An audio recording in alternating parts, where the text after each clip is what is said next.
Hello, hello. It is Friday, April 19th, and Friday is something we call Friday Buy Day or 5 Yes Friday, or you can do both. So just a couple of thoughts as I'm calling and working with some folks this morning, some things that are always trending or that I think about, especially when it comes to Friday, is what happens on Friday. Friday is fantastic.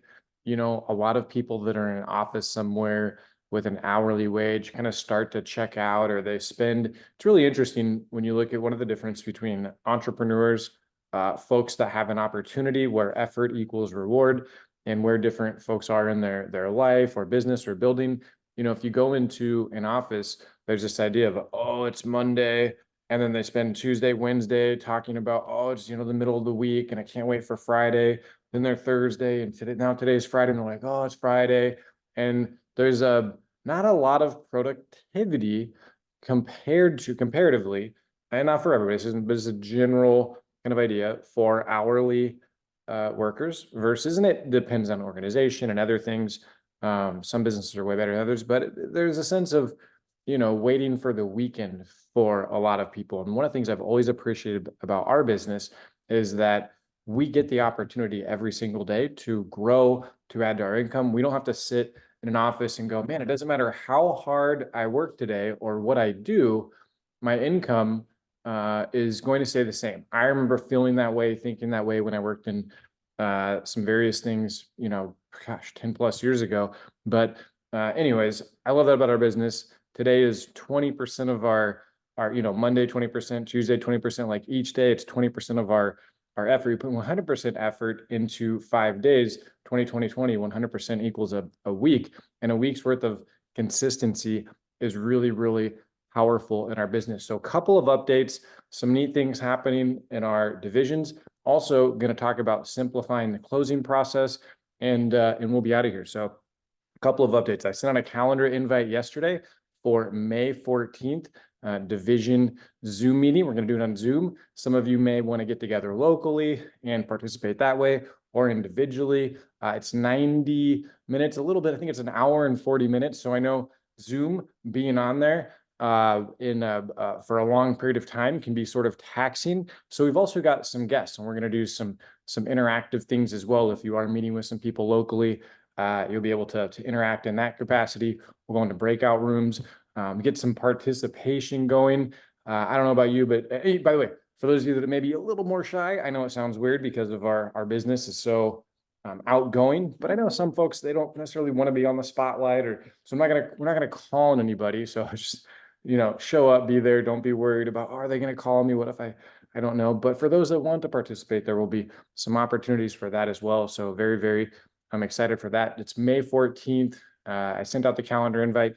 If you need more details, reach out to me. We'll get you plugged in. Also, have you registered for summer kickoff yet? I know we've done a great job with our team of registering early. It's in June in Vegas. If you have any questions about how to get there, what does it look like, anything like that, some of you may want to carpool, let me know. Want to make it as easily as accessible for everybody in the business. I know sometimes we have folks coming into our business brand new that just left work and they're like, gosh, I want to make some money swiftly. And so you think about travel and things like that. Anyways, reach out. Let's make it happen. Summer kickoff June, Vegas. And if you need help registering, it's in back office, let me know, help you out with that too. Really fantastic stuff. So also Desert Mountain last month. I know we're 3/4 of the way into April, but for March broke a new sales record, print sales record. I think digital is so new. We're not really keeping track of digital records because we kind of just break them every month through the growth and it being a newer product in the last couple of years, but broke sales record for Desert Mountain. So pretty exciting stuff to see. Congratulations, Desert Mountain. And LA is it's really wild. Success in every corner. By the way, both divisions have this incredible thing happening right now, but LA it's amazing to see the growth in the cross-selling department, which is really, really cool. That's something exciting for everyone, is to have magazines nearby to give options, to provide that opportunity for businesses and to have strength in a market. There's so much strength when you start getting 3, 4, 5, 6, 7 magazines in a general area, to where it's like, oh yeah, we're here, here, here. It's like Starbucks may not be the best example. There's always so much weird stuff about companies going on and controversial things, but to know that there's enough locations, that adds a ton of strength and conviction and confidence, for us to carry, but also for businesses you're working with. It's not a one-off thing out in the middle of nowhere. Like the 1,300 plus magazines, over 50,000 clients, super wild, really fantastic. So some really great things happening. Next, let's talk about simplifying the closing process, right? So, there's this phrase we use in BVM where a confused buyer doesn't buy it. They're not even a buyer, right? They are confused. And so what makes it great in terms of simplifying the closing process? Now, I do think it's important to address. We have two options for closing right now. What do I mean by that? I'm not talking about custom solutions options. I am talking about how some are using what we call the complete package, where you start with a good size ad, a full page, a premium, something along those lines. Maybe the customer has, or a prospective customer has shared some hints or tips, or you've conversed about it before you get there. So you have a general idea of where to start. And if not, generally starting at a full page with Pro and working our way down. So that's the complete package option. While most people are having the highest closing percentage with what we call I'll call it the traditional close, right? Personally. So they haven't gravitated, by the way. It's one of those things, if there are folks that are like, well, this isn't broken, so I'm not trying to fix anything that's not broken in terms of a closing percentage. I'm not saying there's a better or worse closing percentage, by the way, between the complete package and the traditional close. Just want to clarify that. But they're very happy and they're like, I've got, 18, 20, 25%, whatever the closing is on the traditional close. And the traditional one is when it comes to ad size, how do you see your business?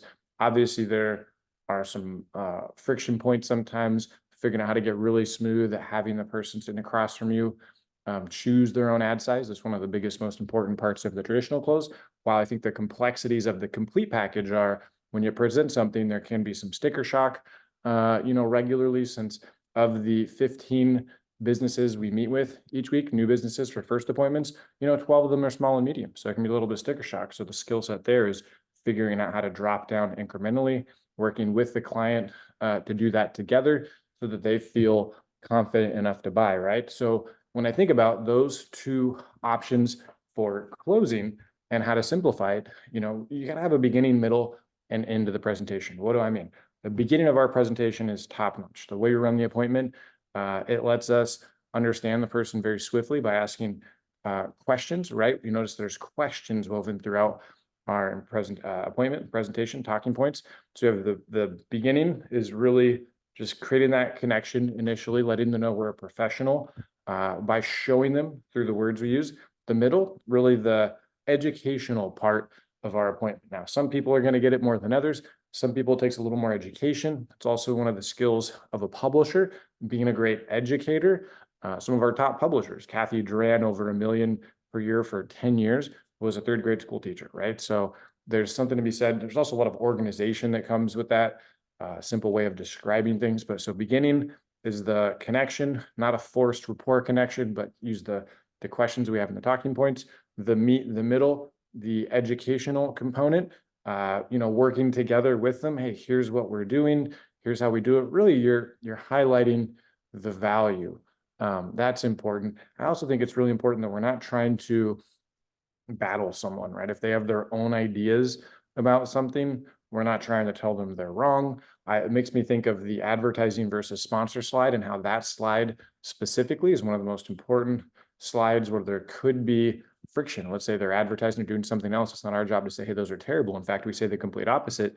We're into things that work, love it. All we're really doing is neutrally pointing out the differences, probably a little more excitement towards sponsorship and what we're doing to help them understand that, right? So that's the middle. And then the end. And the end, really, or any part of the presentation, comes down to these three things I like to talk about a lot. We're really looking at market, media, and money. Now that's woven throughout the entire appointment. But when we get to the end, anything that somebody says that we're sitting next to or across from, or we're just working with, or we're sitting with, any objection, any thoughts that say, when we think about what is it they're really asking, or what is it they're really saying, it's tied to the market, the media, or the money, right? So we know we've already asked, is this an important market for you? This publication goes to, this community in Gold River. is this an important market for you? They say, yes, fantastic. So later on, when they say something like, well, how many people have artificial turf in that community? That's a great question. I'm not really sure, but I just want to check earlier. You said this is an important market for you. I just want to confirm, is this an important market for you? Is this group of homes, this neighborhood, is it an important market? They'll go, oh, yeah, right? So it's important. Once they've said it's an important market, we don't want to get hung up on something that's related to a market later. We just need to bring it back. I often talk about the sales process being very linear, but we have all these things that kind of veer us off here. So when I think about the linear sales process, it's market, media, money, right? Market, media, money. We're resolving for all of those, and we need to bring stuff back to the middle so we can get to the close here on the end. So media is the educational component. That's never battling to say that we're better than other people. We don't need to do that. We'll just show them. We don't have to tell them. And if they're doing something and they're not happy, that's unfortunate. That's why we're here. If they're doing something and they love it, fantastic. Glad to hear that. If you love them, you're really going to love what we're doing, right? Because what we do is pretty incredible. So that's the media component. A great publication tour, get really, really great at the publication tour. And the last part is the money part. How do we solve for money? Well, if we built enough value, right? In a perfect world, every person we sit next to or sit with in an appointment is 1000% convicted in what we do. They're like, this is amazing. Wow, I can see why you have over 1,300 publications. I can see why you are growing at the rate you're growing and why you have such high customer retention. We're not talking about the appointments. It's more me just throwing that in there. In the media advertising world, our customer retention is just phenomenal. Think about the billboard you drive by that's like a different person on there every month, right? Or how commercials are constantly rotating, things like that. So we do amazing. So that's the media, the money component, right? So market, media, money. So when we're resolving for money, we just want them to have, most people are going to want it. Let's just start with that. There's very few people that I think, and they could be more skeptical. Maybe they've recently been jaded by something they've spent money on. So there are some folks that are like, I want proof. This isn't proof enough, right? And that's part of the skill set of learning how to work through that and building more value and being able to solve it on the spot versus needing something outside of our control. But for the most part, there's a good percentage of people, enough people, when we meet with 15 new, businesses each week, that they want it, but they're either in a spot of the amount of money they can invest is, less than what they've chosen or what we've shown them, or their value skepticism, let's call that, is there's a certain number they have in mind. We have to be confident that we can figure out what that is as we're working with them, right? So the overarching idea here of simplifying the closing process is, remember, everything we talk about is related to market, media. Do they understand the media? Why what we do is great? And then the dollar amount that they assign to the media depends upon how we're presenting. Not that it needs to be a perfect presentation, but why not make it the best presentation we can? And then are we able to engage in a conversation to resolve the money portion, right? So think about those things. That alone, combined with massive activity, help us build the experience and the skills to close consistently at a higher rate. And that takes me to kind of my last point here. That's consistency. So it's Friday, and we're in one of a few places generally on Friday as an individual. One is, I've already got 8 new first appointments for next week. This is fantastic. I've got 2 more appointments to go to, and then I'm out. Or we're like, gosh, this week was a little light, or I just had so many appointments. It was hard for me to figure out how to generate new appointments and complete the appointments I've done. And we're feeling like I need to, get ahead of next week by loading up. Best thing you do, have 3 new firsts on Monday and 3 new firsts on Tuesday by the end of the day. I know that's only 6, but that's really, really solid, because at least you have appointments. Now, I know there are many of you going, Dick, that's only 6. I've already got 6 for next week. I'm still getting yeses. I'm at 7, 8, 9. That's also great, right? But having 3 new firsts on Monday and Tuesday before we go into the weekend, it just feels amazing. We can have confidence and conviction that we've built compounding interest, compounding, success into our business for next week. I have to think that consistency is one of those just laws of human nature, maybe nature in general, whether it's investing, whether it's health and fitness, eating right, anything that we do consistently in our business, in any business, consistently adding to it, doing the right things, it just climbs and steps up and up and up and builds into something beautiful. So I'm wishing compounding success for each and every one of you, really each day, starting right now. Let's light up a sales report the rest of the day. Ask those closing questions. If I would, I wouldn't be doing my job if I didn't at least ask, would you like to go ahead and get started with the, insert whatever here today? And sometimes they say yes, sometimes they say something else. We just got to figure it out as we're working through it. Keep up the incredible work. Remember, May 14th, division meeting. Also, June registration for conference. If you have any questions, you want to chat, let's go.